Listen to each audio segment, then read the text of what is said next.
قرآن میں تو پھر حضور کے ساتھیوں کی 3 کیٹیگریز بیان ہوئی ہیں. سورہ التوبہ کی آیت نمبر 100، 101 اور 102 پڑھ لیں.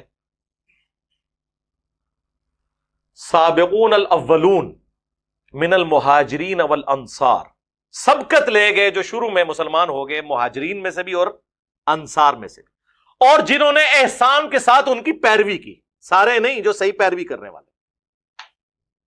پہلی کیٹیگری بتائی.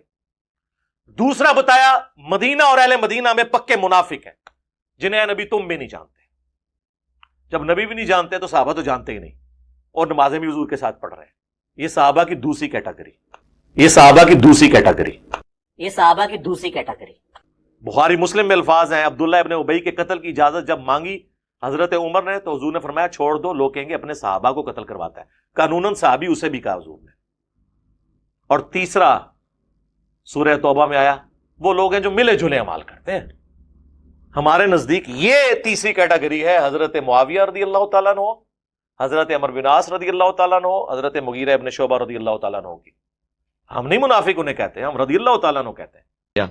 ہم کم از کم رسول اللہ کی نسبت کی وجہ سے ان کی صحابیت کا احترام کریں کہ باوجود اس کے کہ ان کے اعمال کی وجہ سے امت پوری کو نقصان ہوا، اہل بیت کو تکلیفیں اٹھانی پڑیں، چلیں ہم ان کے لیے دعائیہ کلمات رضی اللہ عنہ کہہ دیتے ہیں. یہ میری غلطی ہے جو شاید قبر تک میرے ساتھ جائے، جس پہ میرا رجوع بھی نہ آئے. لیکن آپ ان کو خلفائے راشدین کے مقابلے پہ کھڑا کریں تو پھر ہم آپ کو بتائیں گے کہ قرآنی شخصیات جن کو آپ کہتے ہیں نا، جن کو رول ماڈل بنایا گیا، وہ یہ لوگ ہیں. سابقون الاولون، صلح حدیبیہ کے لوگ. لیکن ادھر بھی اوپن لائسنس نہیں، منہم مغفرۃ واجر عظیما آیا. یہ ہر ایک کو رضی اللہ عنہ، اور رضی اللہ عنہ تو ہم بھی سارے ہو جاتے ہیں.